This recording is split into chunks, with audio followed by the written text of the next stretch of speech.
Hey guys, well, it's the big election day, man. This is going to be really interesting, and a bunch of us will probably be staying up pretty late tonight just to see kind of what the results are.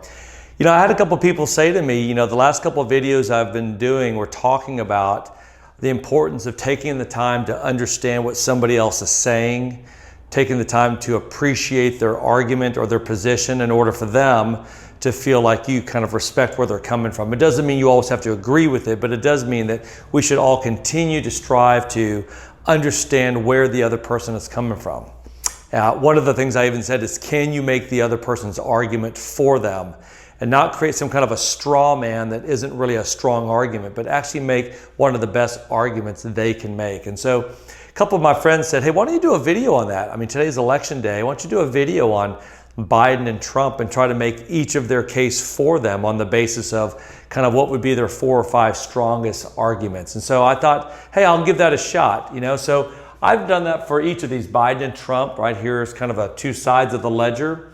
So let's try to understand the argument from both sides. So if you are a Biden supporter, as I listen to both sides, this is how I see both sides' strongest argument. Biden supporters are going to argue, number one, that COVID-19 has just not been handled very effectively at all by President Trump and his administration. They're going to talk about the fact that Trump has been very irresponsible with his language, that he continues to downplay it and minimize it. He keeps talking about that we're turning a corner, and the reality is, in their minds, that we are having the highest spikes so far that we've probably ever had. We've had over 230,000 deaths already. And so they lay this at the feet of our president and the way he's handled the coronavirus. And so this is a big one for Biden supporters, is just the way that Trump has not been fully honest about it, and he's downplaying really the severity of it. Secondly, I think they really focus a lot on the divisive rhetoric of President Trump. They look at him as the president of the United States, and the Biden supporter believes that the president of the United States should strive to be a uniter of the country. And one of the worst things you can do is use divisive rhetoric. And so when you look at his tweets, when you look at the things that he says, you see him causing divisions in the minds of Biden supporters. And when he does that, he will punch below the belt. He can get very personal. He can say really hurtful or even hateful things to people. And the Biden supporter sees that as a very strong reason not to elect him as president. Thirdly, they view him as what they call a narcissistic bully, that everything is about Donald Trump. Everything is about how amazing he is, how great he is, how everything he does is the best and the most beautiful. And to them, they just see that there's just something wrong with a person who acts that narcissistic. Everything has got to be about them.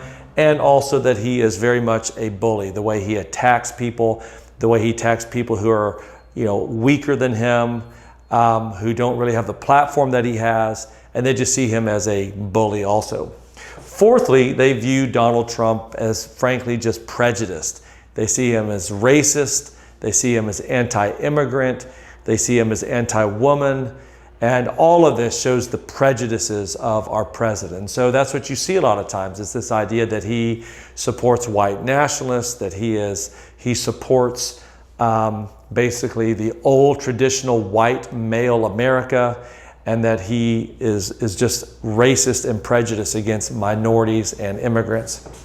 And fifthly, their argument, as I see it, is that they view Biden as a return to decency, that the president of the United States should maintain a level of decorum and decency in the way that they man the office, and that we should demand that as a people. And so because Donald Trump in their mind does not carry that level of decorum and decency, Joe Biden does, that he should be the person that sits in our office so that the people around the world will have great respect for the President of the United States. So as I see it, these 5 are 5 of the most, I think, most emotionally driven arguments from a person who supports Joe Biden. Notice that the first 4 are all against Trump, and number 5 is for Biden. And I think that's going to play into the ultimate outcome of the election, which I'll talk about in a minute. Now, a person who supports Trump, I think this is the argument that they make. Number one, they're going to say he's the law and order president. The people that support Trump are afraid of the civil and social unrest, the rioting, the looting, the people that go left unpunished for all the damage and vandalism that they're causing. And so because they view Donald Trump as the law and order president, they're going to support him because they want a country run by the rule of law in their mind. Another way of seeing that is, gun sales are up, ammunition sales are up. People are afraid, and therefore they want to vote for the person that they believe is going to actually do something about keeping peace in the country.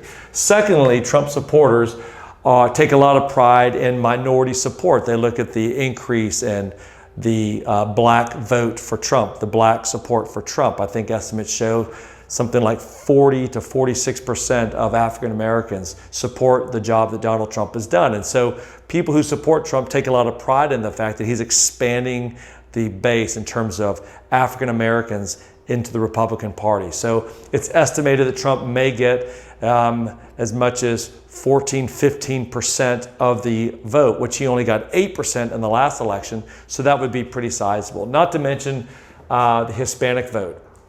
Hispanic vote has grown under Donald Trump. And so this is a big thing that a lot of supporters of Trump take a lot of pride in. Thirdly, the energy of the base. That's another reason people support Trump. They feel like he's somebody that knows how to energize the base, that he is very much a populist president, that he cares for mainstream America, and therefore that energy and enthusiasm people love about Donald Trump. In fact, if you guys know who Helmut Norpoth is, he's got this model that he discovered. He calls it the primary model. It goes back to 1912. And essentially the primary model predicts the winner of every election with a 96% accuracy, simply by going to the primaries to see which candidate, Republican and Democrat, was able to amass the highest percentage of people to the polls to support them. So he actually predicts Trump will win by 91% with 91% accuracy because of the primaries. Fourthly, return of the skeptical voter. There were a lot of people that did not vote for Trump in the 2016 election that were Republicans and conservatives and independents because frankly they didn't believe that he would do the things that he said he was going to do. Now a lot of them have come back. They've watched what he's done. Supreme Court vacancies, he's filled them with originalists like he said he would and all the other things he said. And so a lot of these people have come back saying, I was wrong about how I thought he would be. He did what he said he would do. And so now they are returning to Trump. And finally, the Trump supporter recognizes in their mind the frailty of Joe Biden. They don't even think he's going to make it through the first term, which then leaves Kamala Harris as the next president of the United States, in which a lot of people who support Trump just frankly see her as an unlikable person and an untested person, not ready for the presidency of the United States. So I think both of these sides, if you listen to them, I think we would have fairly described the case that both Biden supporters and Trump supporters would make for their candidate. Again, remember, it's important to be able to appreciate both sides. As I go through this list, I can literally go down the arguments for Trump and the arguments for Biden, and I can see why people would say that these are the things they believe in and feel strongly in. And I don't have to get angry and reactionary. I can listen, I can appreciate it. I may not agree with all of them on both sides, but I can listen and appreciate what they're saying so I can better respond in a way that makes them realize that I respect where they're coming from. Now, who do I think is going to win? Well, ultimately, how do I know any more than anybody else knows? Although I would say that from all of the indicators, not the polls, because I think the polls, which is a whole nother thing we could talk about, I do think the polls are off. I do think for a number of factors that I think Donald Trump will win tonight. And I think he will probably win in with a significant electoral victory. I know it's up for debate. A lot of people are saying the other way because of the polls, but we got to realize not only have the polls been off, but a lot of times the way the polls are derived, who they're polling, sometimes they'll poll all people which may not even be registered people. Sometimes they'll poll just registered voters, but the majority of these registered voters have never voted or don't vote.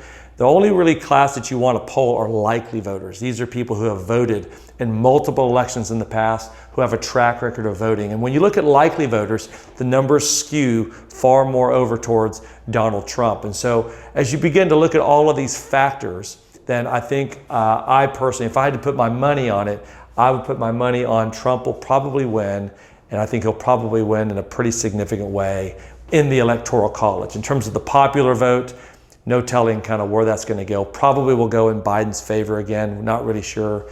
We will find out tonight. But the point of today's video was simply, how do I assess both sides, learn to appreciate the arguments on both sides, even if I don't agree with all of them. That is the key to being a great listener, a great communicator, and really learning how to talk and get along with people that fall on the other side of an issue from you. So hope this helps you to think through how to kind of go about something like this with something so polarizing. But let's all keep practicing so that way we can all have just greater abilities to disagree in a way that's not disagreeable, but that we can actually respect each other as we continue to debate issues in our country, and even just with people that maybe just in our own personal lives we disagree with, taking the time to understand where they're coming from.